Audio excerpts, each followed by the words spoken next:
మాజీ ముఖ్యమంత్రి YS Jaganmohan Reddy bail రద్దు, కేసుల ట్రయల్ బదిలీ చేయాలని డిప్యూటీ స్పీకర్ రఘురాం కృష్ణంరాజు దాఖలు చేసిన పిటిషన్లో సుప్రీంకోర్టులో కీలక పరిణామం చోటు చేసుకుంది. మరోసారి ఈ కేసు విచారిస్తున్న ధర్మాసనాన్ని సుప్రీంకోర్టు రిజిస్ట్రీ మార్పు చేసింది.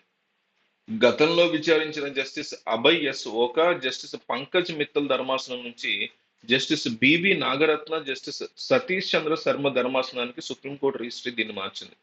తొలుత CJI justice Sanjiv Khanna, justice Sanjay Kumar ధర్మాసనం విచారించగా కేసు విచారణ నుంచి సంజయ్ కుమార్ తప్పుకున్నారు.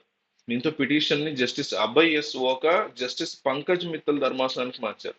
గత 12 ఏళ్లుగా ట్రయల్ ఒక్క అడుగు కూడా ముందుకు కదలలేదని రఘురాం తరఫు న్యాయవాది బాలాజీ శ్రీనివాసన్ వాదనలు వినిపించారు. గత 10 ఏళ్లుగా ఒక్క డిశ్చార్జ్ అప్లికేషన్ కూడా డిస్పోజ్ చేయలేదని పేర్కొన్నారు. ఈ వ్యవహారంలో సిబిఐ నిందితులు కుమ్మక్కయ్యారని, ఒక్క అడుగు కూడా కదలనీయలేదని రఘురాం న్యాయవాది వాదించారు. డిశ్చార్జ్ పిటిషన్ మీద వాదనలు విని వాటి మీద ఎలాంటి నిర్ణయాలు వెలువరించకుండానే 5 జడ్జీలు బదిలీ అయ్యారని గుర్తు చేశారు. బదిలీ సాధ్యం కాదని సుప్రీంకోర్టు గత విచారణలో చెప్పిందని, తాము ఇప్పుడు కేసు మానిటరింగ్ పూర్తి స్థాయిలో జరగాలని మాత్రమే కోరుతున్నామని న్యాయవాది స్పష్టం చేశారు.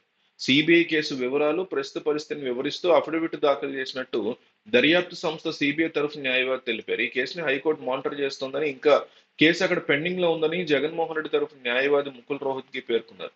గత 10 ఏళ్లుగా జగన్మోహన్ రెడ్డి బెయిల్ మీద ఉన్నారని, సుప్రీంకోర్టు, హైకోర్టు స్పష్టమైన ఆదేశాలు ఇచ్చినా ట్రయల్ జాప్యం కొనసాగుతూనే ఉందని రఘురామ తరఫు న్యాయవాది పేర్కొన్నారు. కేసులో వాదనలు వినిపించేందుకు కొంత సమయం కావాలని సిబిఐ తరఫు న్యాయవాది కోరారు. అదనపు సొలిసిటర్ జనరల్ మరో కేసులో వాదనలు వినిపిస్తున్నందున వాయిదా వేయాలని సిబిఐ న్యాయవాది కోరారు. వచ్చే సోమవారానికి దీనికి సంబంధించినటువంటి వాయిదా చేపడతామని justice B V Nagarathna, justice Satish Chandra శర్మల ధర్మాసనం స్పష్టం చేసింది.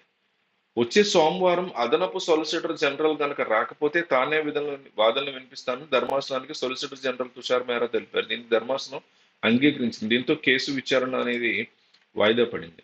మాజీ ముఖ్యమంత్రి వైసీపీ అధినేత జగన్మోహన్ రెడ్డి యొక్క బెయిల్ రద్దు కేసులో చిన్నపాటి ట్విస్ట్ చోటు చేసుకుంది.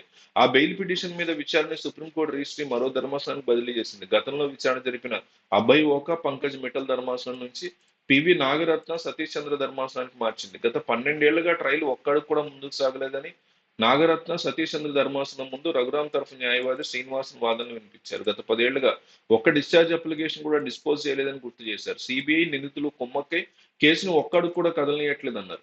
డిశ్చార్జ్ పిటిషన్ల మీద ఎలాంటి నిర్ణయాలు వెలువరించకుండానే 5 జడ్జీలు బదిలీ అయ్యారని, ఒక్క డిశ్చార్జ్ పిటిషన్ మీద కూడా నిర్ణయం వెలువరించకుండానే జడ్జీలు బదిలీ కావడంలో కుట్రకోణం దాగి ఉందని పేర్కొన్నారు. ఈ నేపథ్యంలోనే కేసు విచారణ వేరే రాష్ట్రానికి బదిలీ చేయాలని కోరుతూ పిటిషన్ దాఖలు చేశామని, అయితే బదిలీ సాధ్యం కాదని గత విచారణ సందర్భంగా సుప్రీంకోర్టు స్పష్టం చేసిందని, అందువల్ల కేసు విచారణ పూర్తి స్థాయిలో జరగాలని కోరుకుంటున్నట్లు రఘురామ కృష్ణంరాజు తరఫు న్యాయవాది తెలిపారు.